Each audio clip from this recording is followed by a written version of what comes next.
Hi guys. Forex की इस video में मैं आपको कुछ इंपॉर्टेंट पॉइंट्स बताने वाला हूँ फॉरेक्स के चैप्टर में, सो प्लीज़ इसे ध्यान से देखिएगा। पहला point, interest rate parity theorem.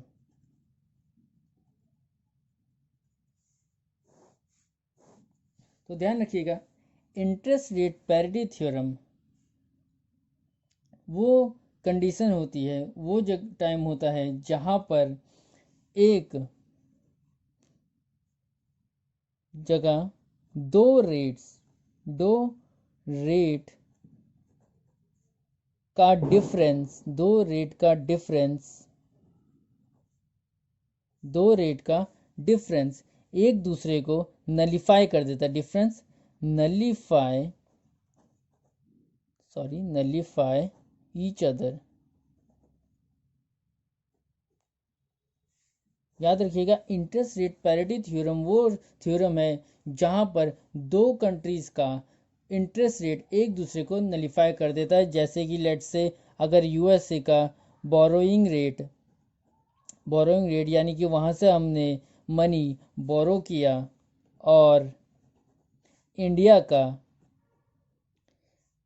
डेपोजिटिंग rate यानी कि इंडिया में वो अमाउंट लाके डेपोजिट कर दिया, ये दोनों रेट एक दूसरे को नलीफाई कर देता है। यानी कि ये एक ऐसा सिचुएशन है जहां पर ना तो इन्वेस्टर को यानी बंदे को या लोन लेने वाले को, कुछ भी कह सकते हो आप, ना तो प्रॉफिट होता है ना तो लॉस। यानी कि एक साल बाद, जैसे कि हमने क्वेश्चन में किया था, जब एक साल बाद जब ये बंदा इसको पेमेंट करता है या यहाँ से अमाउंट डिपॉजिट में से यहाँ से अमाउंट उठाता है, तो यही दोनों अमाउंट सेम हो जाते हैं, यानी कि प्रॉफिट इज ज़ीरो। ओके, तो इंटरेस्ट रेट पैरिटी थ्योरम वो थ्योरम है जहाँ पर बंदे को प्रॉफिट ज़ीरो होता है। यानी कि इससे कोई फ़र्क नहीं पड़ता कि वो कोई सा भी ऑप्शन चूज़ करे, चाहे वो बोरोइंग ऑप्शन चूज़ करे, चाहे वो डिपॉजिटिंग ऑप्शन चूज़ करे। ओके, तो ये इंटरेस्ट रेट पैरिटी थ्योरम याद रखिएगा, ये एक ऐसा सिचुएशन है जहाँ पर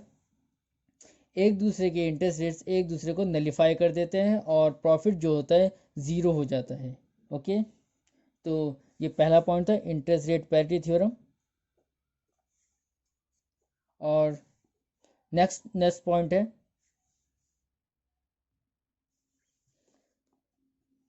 रुपी रोल ओवर कॉन्ट्रैक्ट।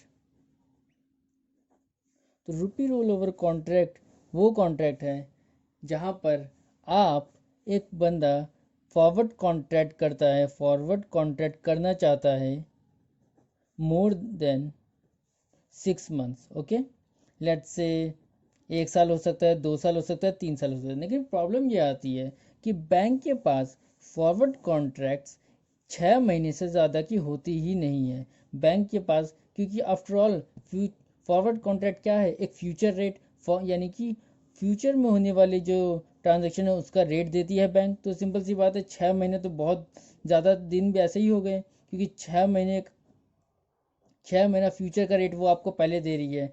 तो ये बहुत ही मुश्किल हो जाता है बैंक के लिए कि वो आपको 1 साल की प्रोडिक्शन करके वहाँ का रेट निकाल के दे, या फिर 2 साल का प्रोडिक्शन करके आपको वहाँ का रेट निकाल के दे।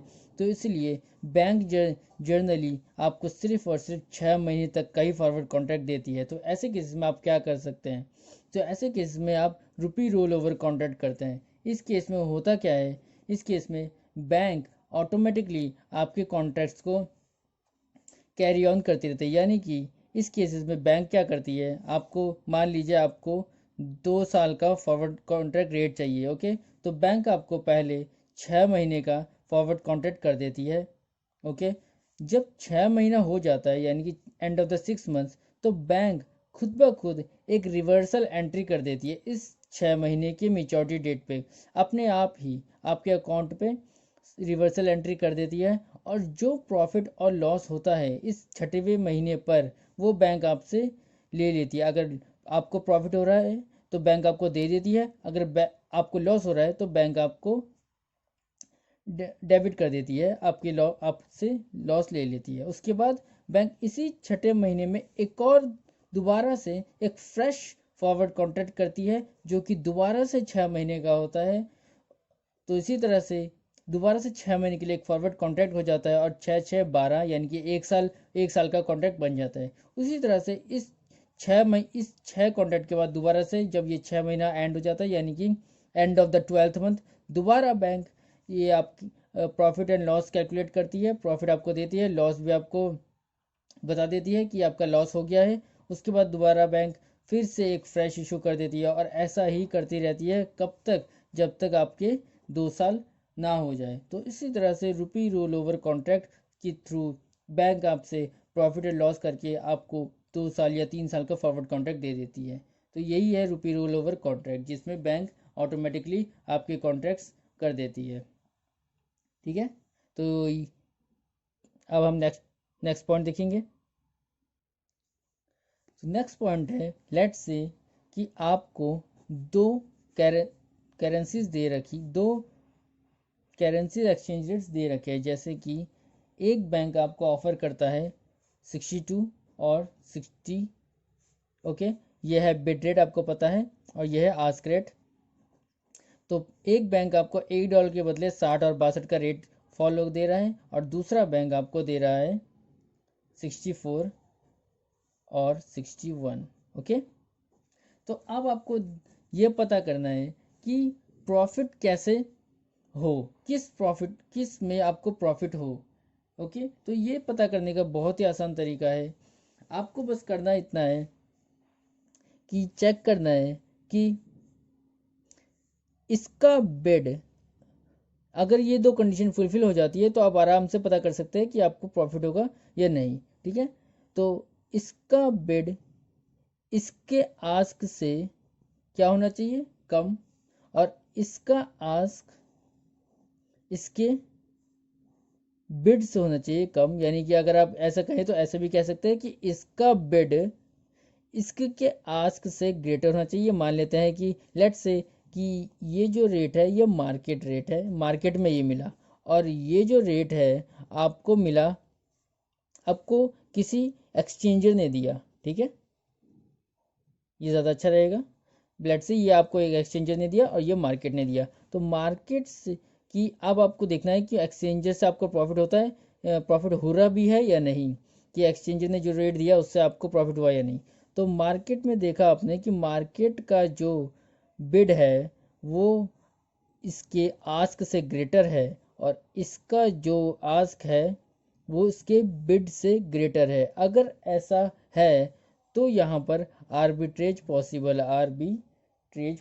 है। ठीक है, आर्बिट्रेज पॉसिबल है। आर्बिट्रेज का मतलब कि यहाँ पर प्रॉफिट एंड लॉस के सिचुएशन अराइज हो सकती है। आर्बिट्रेज का मतलब है प्रॉफिट एंड लॉस की सिचुएशन अराइज हो सकती है अगर ये कंडीशन फुलफिल होती है तो। ठीक है, मार्केट का याद रखिए, इसका बिड इसके आस्क से ग्रेटर होना चाहिए, और इसका आस्क इसके बिड से ग्रेटर होना चाहिए। Okay, thank you. सो इसी के साथ सारे पॉइंट्स कंप्लीट हुए। Thank you for watching, and if you like the video please subscribe my channels for more videos. Thank you.